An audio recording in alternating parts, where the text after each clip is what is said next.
Belthangady SIT ಕಚೇರಿಗೆ mask ಇಲ್ಲದೇ ದೂರುದಾರ ಪ್ರತ್ಯಕ್ಷನಾಗಿದ್ದ. ಇವತ್ತು ಮೊದಲ ಬಾರಿಗೆ ಮಾಸ್ಕ್ ಇಲ್ಲದೆ ಪ್ರತ್ಯಕ್ಷನಾಗಿದ್ದ ದೂರುದಾರ ಬಂದರು, ಇಳಿದ್ರು, ಗಾಡಿ ಹತ್ತಿದ್ರು, ಲಂಚ್ಗೂ ಹೋದರು, ಬಂದರು.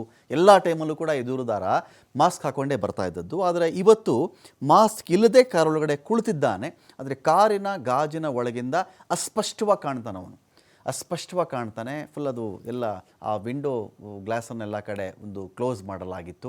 ಅಸ್ಪಷ್ಟವಾಗಿ ಕಾಣ್ತಾನೆ ಅವನು. ಆದರೆ ಆ ಸಂದರ್ಭದಲ್ಲಿ ಒಳಗಡೆ ಅವನು ಮಾಸ್ಕ್ ಹಾಕದೇ ಕೂತಿದ್ದ. ಮುಖವನ್ನು ಅವನೇನು ಕವರ್ ಮಾಡ್ಕೊಂಡಿರಲಿಲ್ಲ. ಅವನ ಭದ್ರತಾ ಕಾರಣಗಳಿಂದಾಗಿ ಈ ಥರ ನಾವು ಕರ್ಕೊಂಬಂದಿದ್ದೀವಿ ಅಂತ ಕೂಡ ಹಿಂದೆ ಒಂದು ಸ್ಪಷ್ಟನೆ ಸಿಕ್ಕಿತ್ತು. ಇರಲಿ, ಈಗೆಲ್ಲ ಅವನು ಆ ಥರ ಮಾಸ್ಕ್ ಹಾಕೋದು ಬಿಡೋದು ಅವನಿಗೆ ಬಿಟ್ಟಂಥ ವಿಚಾರ, ಜೊತೆಗೆ ಅವನ ಭದ್ರತೆ ವಿಚಾರ ಕೂಡ ಹೌದು. ಕಚೇರಿಯಿಂದ ವಾಪಸ್ ಹೋಗಬೇಕಾದ್ರೆ ವಕೀಲರ ಕಾರಲ್ಲೇ ಅವನು ವಾಪಸ್ ಹೋಗಿದ್ದಾನೆ. ಮಾಧ್ಯಮಗಳತ್ತ ಕೈ ಬೀಸಿ ಕಾರಲ್ಲಿ ದೂರುದಾರ ವಾಪಸ್ ಹೋಗಿದ್ದಾನೆ.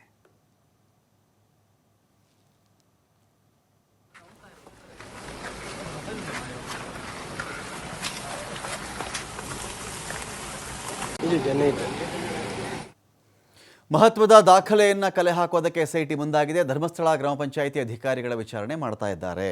ಯಾವ ರೀತಿಯಲ್ಲಿ ಅನಾಮಧೇಯ, ಅನಾಮಿಕ, ಅಪರಿಚಿತ ಇಂಥ ಶವಗಳ ವಿಲೇವಾರಿ ಯಾವ ಥರ ಆಗ್ತಾ ಇತ್ತು, ಪೊಲೀಸರಿಗೆ ನೀವು ಯಾವ ಥರ ಸಹಕಾರವನ್ನು ಕೊಡ್ತಾ ಇದ್ರಿ, ಮಜೂರಿ ಅಥವಾ ಕೂಲಿ ಆ ಹೆಣ ಹೂಳೋದಕ್ಕೆ ಅಫಿಷಿಯಲ್ ಆಗಿ ಅಧಿಕೃತವಾಗಿ ಎಷ್ಟೆಷ್ಟು ಕೊಟ್ಟಿದ್ದೀರಾ ನೀವು, ಎಷ್ಟು ಹೆಣಗಳು ಈ ಥರ ಹೂಳಲಾಗಿತ್ತು, ಆ ಹೆಣ್ಣುಗಳಿಗೆ ಸಂಬಂಧಪಟ್ಟಂತೆ ಮಾಹಿತಿ ಯಾವಾಗ ಪ್ರಕಟ ಮಾಡಲಾಗಿತ್ತು, ಪೊಲೀಸರು ಏನು ಮಾಡಿದ್ರು, ನೀವು ಪೊಲೀಸರಿಗೆ ಸಹಕಾರ ಎಲ್ಲಿ ಕೊಟ್ಟಿದ್ರಿ, ಎಲ್ಲೆಲ್ಲಿ ಹೆಣ ಹೂತಿದ್ರು, ಅಫಿಷಿಯಲ್ ಆಗಿ ಸ್ಮಶಾನ ಸಿಕ್ಕಿದ್ದು ಯಾವಾಗ, ಅದಕ್ಕಿಂತ ಮುಂಚೆ ಎಲ್ಲಿ ಹೂಳ್ತಾ ಇದ್ರಿ, ಯಾವ ಗುಡ್ಡದ ಮೇಲೆ ಹೂಳ್ತಾ ಇದ್ರಿ, ಎಲ್ಲ ವಿಚಾರಗಳನ್ನು ಕೂಡ 1995 to 2014 ಅಲ್ಲಿಯವರೆಗಿನ ಮಾಹಿತಿಯನ್ನು ಆ ಗ್ರಾಮ ಪಂಚಾಯಿತಿಯಲ್ಲಿ ಯಾರೆಲ್ಲ ಕೆಲಸ ಮಾಡ್ತಾಯಿದ್ರು ಅವಧಿಯಲ್ಲಿ ಅವರಿಂದ ಎಸ್ಐಟಿ ಕಲೆ ಹಾಕ್ತಾ ಇದೆ.